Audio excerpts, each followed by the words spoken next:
Hey, what's going on, guys? It's Joel here with as many reviews as possible, and today we're doing the review of the Reebok CrossFit Nano 7.0.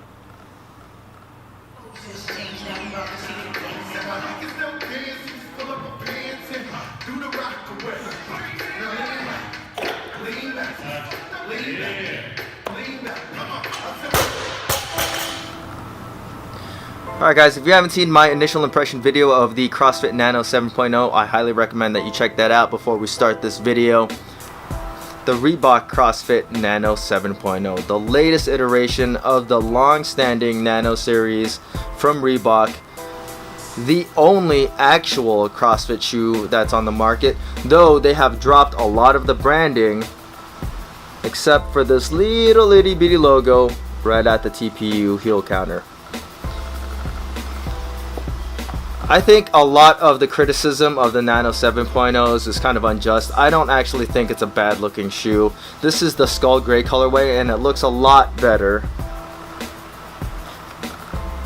than the shoe by the foot colorway. That was the original launch colorway. And I have faith that Reebok's going to bring out a lot more better colorways in the future. Another controversial thing with the Nano 7.0 was the release schedule. They came out right before the Metcon 3s, which was the first week of January. And I know a lot of people had just gotten their Nano 6.0s for Christmas. They're kind of salty about hearing the Nano 7.0s coming out a couple weeks later. I would be too. But rest assured, the Nano 6.0 is still an excellent shoe. Initially, when people first started getting their Nano 7.0s in and trying them on for the first time, a lot of people were talking about the Nano 7.0s were a smaller and more narrow shoe than the Nano 6.0s were. And I don't think that was the case. I honestly think it was just the upper needed time to break in because it was a lot more rigid than the Nano 6.0s. I actually measured the Nano 7.0s in comparison to the Nano 6.0s, and I found them to be the exact same as far as width went throughout the shoe. The only thing that I found different from the shoe was the actual length of the shoe, in which case the Nano 6.0 was actually longer. Now it comes down to the performance of the Nano 7.0. Is it the best Nano yet? In some ways it is. This is the best shoe for lifting that is just a normal training shoe on the market. The heel and the outsole is the most dense. It's almost incompressible. This would make an excellent powerlifting shoe. Though it is a little bit taller than all of the other Nanos, it's still very good as far as power delivery goes and responsiveness. The new retooled tread pattern and material is some of the best that Reebok's ever put on a shoe yet. This is probably the most grippy shoe that I've ever used, from anything from rubber flooring to the platform to all the way to rope climbs. The Nano 7.0 has some of the best grip that you'll ever find on any shoe, and probably any shoe out there. Lifting in the Nano 7.0s is a joy. Power delivery is excellent. Landings are as stable as ever. The platform really hasn't changed. It's still a really wide platform for anything from Olympic lifts to power lifts. While the Nano 7s are probably the best shoe for lifting, the same characteristics that make it good for lifting make it really bad for running. Initially, when you get the Nano 7.0s, they're going to be super duper stiff. The upper does not flex very well. It should be durable and it feels super tough, but it just doesn't flex very well, and it creates all these really weird ridges right up in the front of the toe box. That paired with the very stiff outsole makes running a horrible experience. These are probably the worst Nanos to run in out of all the Nanos to ever come out. Things like burpees, box jumps, and doubles are surprisingly actually not that bad. The forefoot flexibility kind of makes coming up on burpees a little bit of a chore.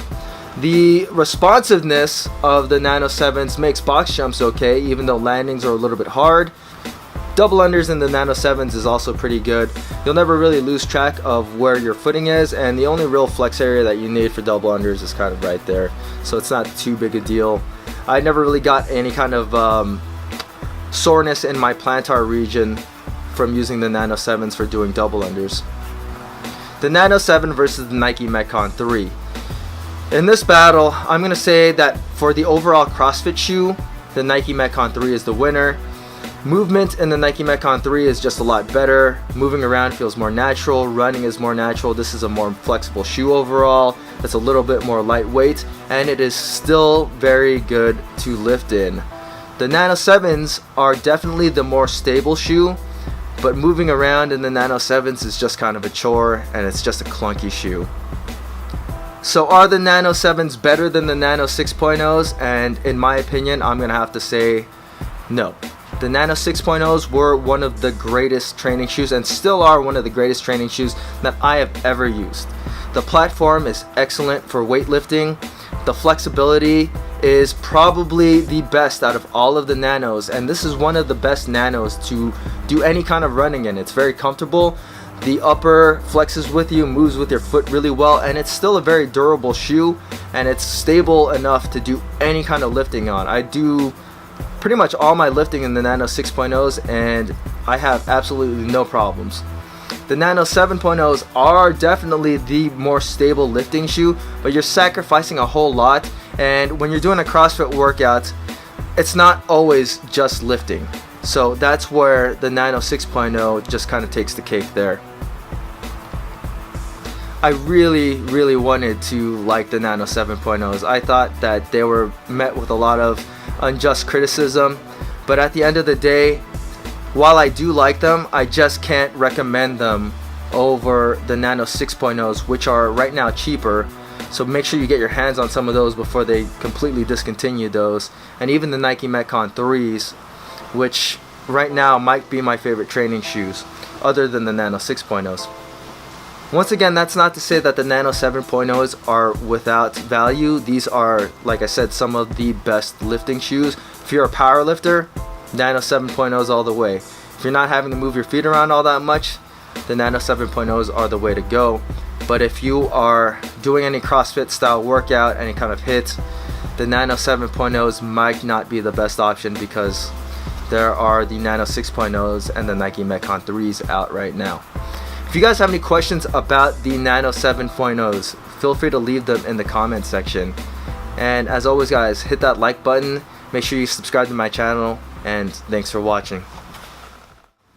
Hey, what's going on guys? It's Joel here with as many reviews as possible, and today we're doing the review of the Reebok CrossFit Nano 7.0.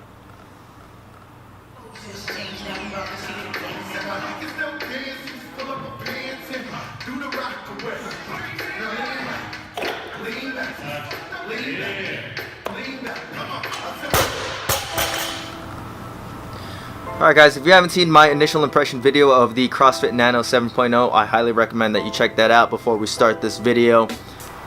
The Reebok CrossFit Nano 7.0, the latest iteration of the long-standing Nano series from Reebok, the only actual CrossFit shoe that's on the market.